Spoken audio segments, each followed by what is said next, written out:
अछामको वैद्यनाथदेखि दार्चुलाको मालिकार्जुनसम्म, बैतडीकी त्रिपुरा सुन्दरीदेखि डोटीकी शैलेश्वरीसम्म दशैंका दिन सबै जिल्लाका शक्तिपीठ र देवस्थल पहिले पुजिन्छन्।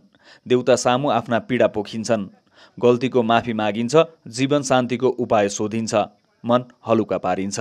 देउताले पनि तोकिएका धामी मार्फत सबैका माग पूरा गर्ने समय तोक्छन्, समाधानका उपाय बताइदिन्छन्। गल्ती गरेकालाई दण्ड जरिवानाको पनि हुकुम हुन्छ। अधिकांश मन्दिरमा यति बेला देवता र मनुवाको दोहोरो वार्तालाप हुन्छ, अदालत जस्तै। यो धार्मिक सभामा देउताको आदेश मान्नै पर्ने सामाजिक कर पनि लाग्छ। पछिल्ला वर्षमा आफूले मागेका माग पूरा हुनेहरू खुसीले घण्ट, तरबार, त्रिशूल, सालका स्तम्भ, बिगुल, तामा, पित्तलका बाघ, सर्पका आकृतिदेखि वस्त्र, ध्वजा र सुन चाँदीसम्म यसै दिन देउतालाई चढाउँछन्। माग्ने र माग पूरा हुनेले लाखबत्ती पूजा पनि यसै दिन राखेका हुन्छन्। दशैंका दिनको यो दृश्य देवलोकमा गएर आम नागरिकले आफ्ना पीडा र खुसी देउतासँग साटिरहेको र आफ्ना अपुग माग र इच्छा उनी सामु पोखिरहेको जस्तै हुन्छ। महाभारत सिरियल हेरे जस्तो यो दृश्य काल्पनिक नभएको थाहा पाउँदा आनन्द आउँछ र मान्न कर लाग्छ। पहाडका हरेक थुम्कामा देवताको बास छ। लाग्छ स्मार्ट एरामा हुर्किरहेको पुस्ताले धरतीमै भगवानसँग साक्षात्कार गरिरहेको दृश्य कथा त होइन, तर यो दृश्य आम हो दशैंका बेला सुदूर पहाडमा। साथीहरू नमस्कार है सबैजनालाई। फेरि अर्को भिडियोमा। यो 2082 सालको दशैं लागेको छ अनि नवरात्रि छ आजभोलि। मैले योभन्दा अगाडिको भिडियो पनि बनाएको छु। हाम्रो इष्टकुल देवता लेगी समयजीमा नवरात्रि गरिरहेका छौँ। पञ्चमीको दिन यहाँ गाउँबाट देउरो जान्छ के, जुन देवताको आभूषण सहितको डोली सँग घण्ड, भोकर, बिकुल लगायत बाजागाजाका साथ डोली जान्छ। पूजाआजाको सामग्रीहरू जान्छ अनि त्यहाँ पूजा गरिन्छ। आज हाम्रो गाउँको देवघर, जुन देवघर भन्छ हाम्रो भाषामा होइन, भगवानको घर भनौँ न, यो पनि एउटा मन्दिर नै हो। अनि जुन मन्दिरमा पूजाआजा हुन्छ त्योभन्दा बाहेकको समयमा त्यो सबै सामग्रीहरू यहाँ राखिन्छ। मेरो पछाडिको यो जुन यो देवघर छ यहाँ राखिन्छ। अनि अर्को केही विशेष पूजाका सामग्रीहरू भराड भन्ने अर्को घर हुन्छ, एउटा घर छ तल फेरि, त्यहाँ राखिन्छ। अनि हाम्रो गाउँ छ नि, यो भटगाउँमा 3 वटा राठहरू छ होइन। राठहरू भनेको बुझ्नु होला तपाईँहरूले। बाजे एउटै, फरक फरक पछि छोरा हुँदै हुँदै जाँदाखेरि अलग अलग भएको, त्यस्तोहरूले फरक फरक दिनमा चाहिँ पूजाआजाको सामानहरू जाने अनि पूजा गर्ने हुन्छ कि। आज त्यो हाम्रोबाट जाँदैछ पूजा पोखल होइन। पूजा गर्ने सामग्रीहरू चामल, धुप, अक्षता, घिउ लगायतका सामग्रीहरू आज सङ्कलन गरिँदैछन् गाउँमा। पछि हामी लगेर जान्छौँ। ओके, आज के हुन्छ, कस्तो गरिन्छ होइन। नवरात्रिमा हाम्रो परम्परागत हुन्छ नि त, खास गरेर जुन 9 वटा देवीको स्वरूपलाई पूजिन्छ, त्योभन्दा पनि स्पेसली हाम्रो एउटा प्राचीन सदियौँदेखि मनाइराखेको दशैं अलिक फरक हुन्छ, परम्परागत हुन्छ। त्यो कस्तो दशैं हुन्छ त्यो देखाउँछु तपाईँहरूलाई। मन्दिर र घरका पूजास्थलमा जमरा रोपेर सुरु हुने सुदूरपश्चिमेली पहाडको दशैं घरमै पुगेको आभास तब हुन्छ जब देवी देवताका मन्दिरमा दशैं विशेष पूजाआजा हुन्छन्। मुलुकको जातीय समीकरण अनुसार मिलेर बसेको डडेलधुरामा सबैले आफ्नै तरिकाले दशैं मनाउने छुट छ। बडाकाजी अमरसिंह थापाकालीन मानिने सदरमुकाम खलङ्गा नजिकैको प्रसिद्ध शक्तिपीठ उग्रतारामा देवीको पूजा पश्चात पाइने कालो टीका तिलक लगाएपछि मात्र यस भेगमा दशैंका दिन घरमा गएर मान्यजनबाट रातो टीका लाग्छ। उग्रतारा मन्दिरमा महाअष्टमीका दिन छिमेकी 4 गाउँ दुमडा, खनमडा, जिलोडा र छचोडाबाट देवीको सम्मानमा बाजागाजा ध्वजा सहितको शोभायात्रा मन्दिरमा पुगाइन्छ।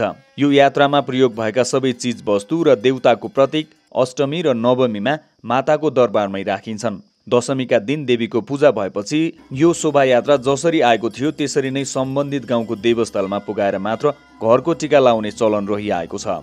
डडेलधुराका अधिकांश गाउँमा रहेका स्थानीयहरूले आफ्ना कुल देवताका मन्दिरमा घटस्थापनाका दिन रोपिएका जमरा काटेर पहिला भगवानलाई अर्पित गरेर टीका लगाइन्छ अनि त्यसै मध्येका जमरा लगेर घरका जमरामा मिसाई टीका लगाउने चलन चलिआएको छ। कलियुगका देवता मानिने हिडम्बा पुत्र घटोत्कचको पूजा गरिने यहाँको अर्को प्रसिद्ध धार्मिक स्थल घटाल स्थान जोडिएका 80 ग्राममा भने घरको टीका लगाई खाइबरी दशैंकै दिन मेला जाने रीत चल्दै आएको छ। सुदूरका पहाडी जिल्लाहरूमा प्राय दशैं टीकाको पहिलो दिन एक अर्थमा देउताको दशैं मनाइन्छ।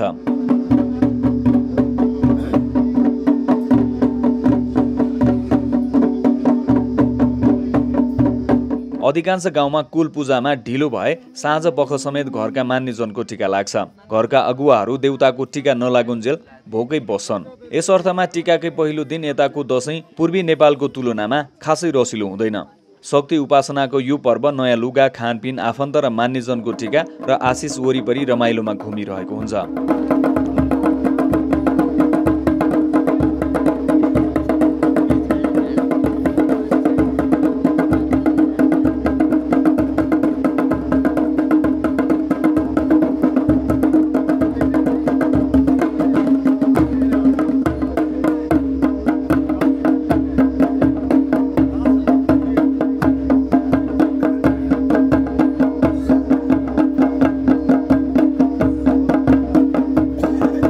अछामको वैद्यनाथदेखि दार्चुलाको मालिकार्जुनसम्म, बैतडीकी त्रिपुरा सुन्दरीदेखि डोटीकी शैलेश्वरीसम्म दशैंका दिन सबै जिल्लाका शक्तिपीठ र देवस्थल पहिले पुजिन्छन्।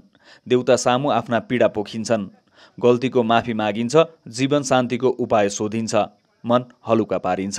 देउताले पनि तोकिएका धामी मार्फत सबैका माग पूरा गर्ने समय तोक्छन्, समाधानका उपाय बताइदिन्छन्। गल्ती गरेकालाई दण्ड जरिवानाको पनि हुकुम हुन्छ। अधिकांश मन्दिरमा यति बेला देवता र मनुवाको दोहोरो वार्तालाप हुन्छ, अदालत जस्तै। यो धार्मिक सभामा देउताको आदेश मान्नै पर्ने सामाजिक कर पनि लाग्छ।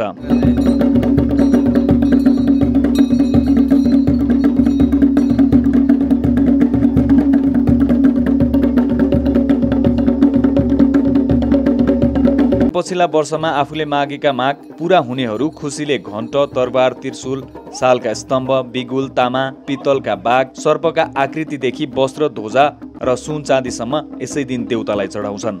माग्ने र माग पूरा हुनेले लाखबत्ती पूजा पनि यसै दिन राखेका हुन्छन्।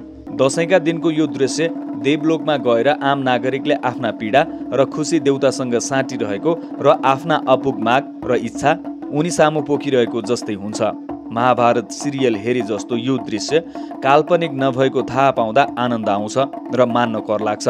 पहाडका हरेक थुम्कामा देवताको बास छ।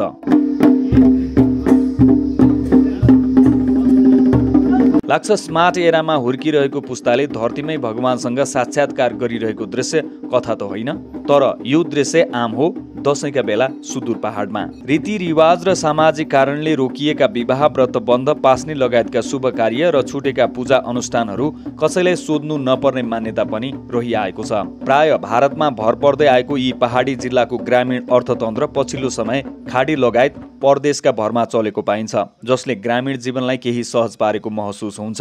गाउँमा प्राय युवाको अभाव छ। फाटाफुट्टा रूपमा घर फिर्नेहरूले गाउँकै दशैं रमाइलो पारिरहेका हुन्छन्। हातमा डाटा सहितको मोबाइलमा पहुँच नहुने परिवार बिरलै भेटिन्छन्।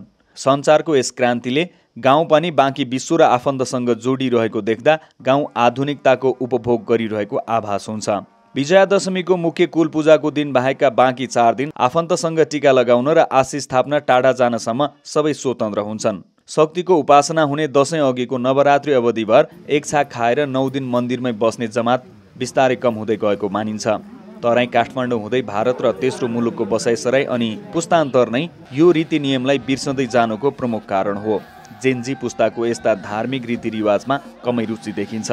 सुदूरपश्चिमेलीहरू दशैंको आधा 1 महिना अघि गौरामा खुबै देउडा खेल्ने चलनले पनि दशैं आँगनमै पुगेको एकैपटक थाहा पाउँछन्। खास गरी यति बेला बैतडीको झुलाघाट, कञ्चनपुरको गड्डा चौकी र कैलालीको गौरीफण्डा नाकामा घर फिर्नेको भिड हुन्छ। दशैं आउनु भनेको पहाडमा हिउँद आउनुको सङ्केत मात्र होइन, यसपछि सुदूर पहाडका शक्तिपीठमा वार्षिक लाग्ने मेलाको मौसम पनि सुरु हुन्छ। यसमा डोटीको शैलेश्वरी, बैतडीको त्रिपुरा सुन्दरी र मेलौली अनि डडेलधुराका उग्रतारा र नवदुर्गा विशेष छन्। शक्ति उपासनाका प्रतीक मानिने यी देवीहरूका भव्य दरबारहरूमा लाग्ने मेलामा देश परदेशका हजारौं जमघट हुने हुँदा विशेष मानिन्छन्। देवीसँग भाकल माग्ने र पूरा गर्ने अवसर पनि यही हो। दशैं र तिहारलाई भनेर घर फिरेकाहरू यिनै मेलामा भेटघाट रमाइलो गरी आफ्ना कर्मभूमि फर्किन्छन् र चिसोले च्याप्न सुरु गरेको यो मौसमपछि पहाडी गाउँ सुनसान हुन्छन्। उनै पुराना अनुहारसँग उनीहरूको दैनिकी पनि सुरु हुन्छ। सबैले कामना गरिरहेका हुन्छन् चाँडो चाँडो चिसो भागोस् र शिवरात्रि र होरी आओस्, किनभने चिसो हटेपछि पहाड दशैं र मेलासम्मका लागि फेरि गुल्जार हुन सुरु जो हुन्छ।